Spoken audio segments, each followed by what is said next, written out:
Hello friends, BPSC TRE 3 जो paper leak का मामला है उसमें बहुत बड़ा खुलासा जो है वो हुआ है। जो आप बीपीएससी टीआरई 2 हुआ है उसमें भी जो है उच्च माध्यमिक वाले यानी कि 11th-12th का जो एग्जाम हुआ था और जिसका रिजल्ट दिया गया है उस पर भी क्वेश्चन उठा दिया गया है और उस पर भी ईओयू ने जो है बीपीएससी जैसे जवाब तलब किया है और पूछा है कि आखिर में ऐसा क्यों हुआ। साथ ही साथ स्टूडेंट्स के साथ जो अन्याय बीपीएससी लगातार करते आ रही थी या फिर हम बोले कि एजुकेशन डिपार्टमेंट लगातार अन्याय करते आ रहा था उस पर भी क्वेश्चन किया गया है कि जब सीट खाली हो था तभी भी जो है क्यों नहीं बच्चों को लिया गया। इतना मनमाना ढंग जो है क्यों अपनाया गया है इस रिक्रूटमेंट प्रोसेस में। इन सभी चीजों पर हम बात करेंगे।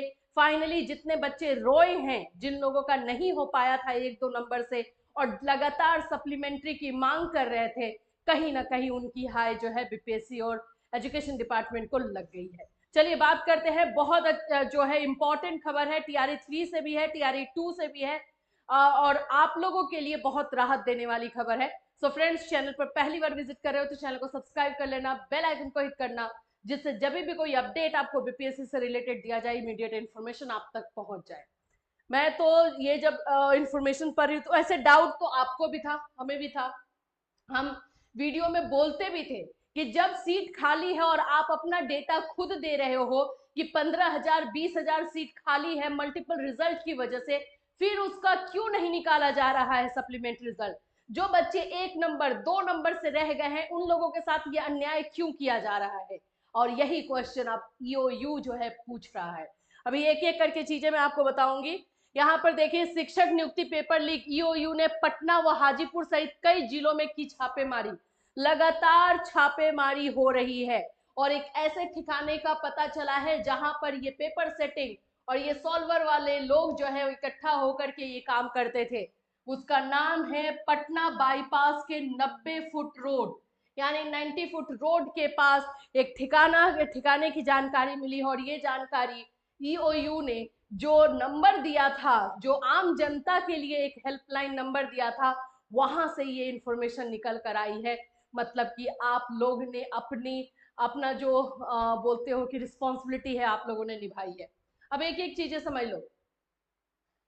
बीपीएससी द्वारा ली गई शिक्षक भर्ती परीक्षा के तीसरे चरण के पेपर लीक मामले में आर्थिक अपराध की छापेमारी जारी है। हजारीबाग और पटना में पकड़े गए अभियुक्तों से पूछताछ में मिली निशानदेही पर यूयू के विशेष टीम हाजीपुर, पटना समेत विभिन्न जिलों में छापेमारी कर रही है और इसमें उत्तर प्रदेश, कोलकाता, झारखंड, इन सभी का नाम भी आ रहा है।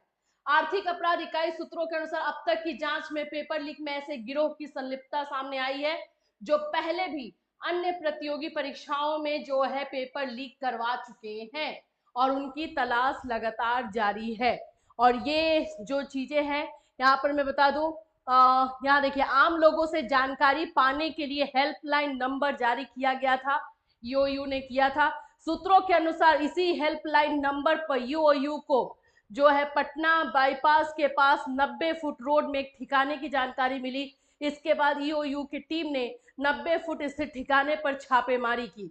सूत्रों के अनुसार इस कमरे का इस्तेमाल सॉल्वर गिरोह के सदस्य अभ्यर्थियों से सेटिंग के लिए करते थे। पैसों की लेन देन यहाँ पर होती थी। तो मतलब हेल्पलाइन जारी करना बहुत सही डिसीजन रहा यूओयू का।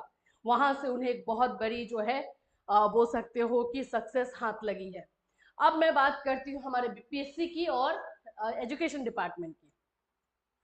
देखो, मैं ये नहीं बोलूंगी कौन क्या कर रहा है क्या नहीं कर रहा है, लेकिन देखिए, राज्य सरकार और बीपीएससी से जवाब तलब। अब ये जवाब जो है पूछा जा रहा है।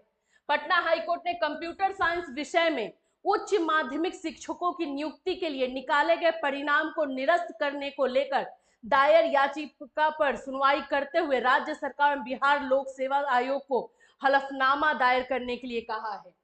अभी पटना हाईकोर्ट में भी ये मार्क्स को लेकर की जो है चीजें की गई थी, वहां से भी जो है क्वेश्चन पूछा जा रहा है बीपीएससी से और राज्य सरकार से कि एक्चुअली में ये कंप्यूटर साइंस को लेकर के था, लेकिन ऐसा तो हम देख ही रहे कि सीट्स बहुत ज्यादा खाली थे और फिर भी जो है बच्चों को नहीं लिया जा रहा था। याद देखिए, न्यायाधीश संजीनी कुमार शरण की एकल पीठ ने ब्रजेश दास एवं अन्य की रीट याचिका पर सुनवाई करते हुए 4 सप्ताह में हलफनामा दायर करने का आदेश दिया है। आयोग द्वारा कागजात के सत्यापन हेतु 28 अगस्त 2023 को पहली बार अधिसूचना जारी की गई। यहाँ पर देखिए, याचिकाकर्ताओं की ओर से अधिवक्ता विकास कुमार पंकज ने बताया कि सीट खाली रहने के बावजूद याचिकाकर्ताओं का चयन नहीं किया जाना मनमानेपन को दर्शाता है। विज्ञापन की अंतिम तिथि के बाद भी बहुत से अभ्यर्थियों की योग्यता को पूरा किया गया। आयोग द्वारा 18 अक्टूबर 2023 से 30 अक्टूबर 2023 तक कागजात को अपलोड करने का वक्त दिया गया था। बहुत सारी चीजें जो है इसमें सामने आ रही है।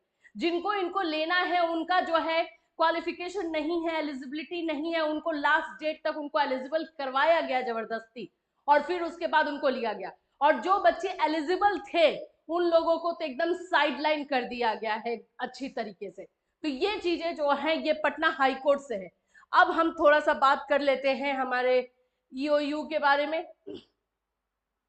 जैसे मैंने बताया कि तलाश में जो है टीम जुटी हुई है और इसके अनुसार बहुत सारी चीजों पर जो है क्वेश्चन लग रहा है। आप लोगों को कल भी हमने बताया था कि बीपीएससी के अधिकारियों के ऊपर भी जो है ये क्वेश्चन उठ रहा है।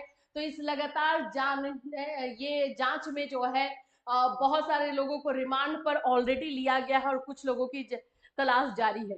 और ये ईओयू जब तक जो है नाम नहीं डिस्क्लोज करेगी, जब तक उसके पास जो है फुल प्रूफ ना हो। तो अब देखना है कि ये जांच किस साइड में जा रही है। और अब बात आप भी जानते हो, हम भी जानते हैं किस तरह से टीआरई 1, टीआरई 2 में तो एकदम लाइन क्रॉस हो गया। लास्ट मोमेंट में लैंग्वेज पेपर को जो क्वालिफाइंग था उसको हटाया जाना, ये सबसे बड़ा क्वेश्चन जो है उठाता है। और उसके बाद बच्चे विरोध कर रहे हैं तो कहा जा रहा है कि हमारी मर्जी, हम चाहे जो करें। ऐसा तो नहीं होता है भाई। रूल्स जब आपने एक बार जो सेट कर दिया है वो एग्जाम के बाद आप चेंज तो नहीं कर सकते हो। तो इसमें बहुत सारी चीजों का जो है अभी पर्दाफाश होना बाकी है। और ये सिर्फ टीआरई 3 तक नहीं रहेगा, ये टीआरई 2 में भी कहीं ना कहीं जाएगा। हाई कोर्ट का हस्तक्षेप स्टार्ट हो चुका है, अब देखिए ये कहां कहां तक जाता है। इससे रिलेटेड कोई और अपडेट होगा डेफिनेटली हम आपको जो है अपने चैनल के माध्यम से देंगे। Thank you so much, take care everyone.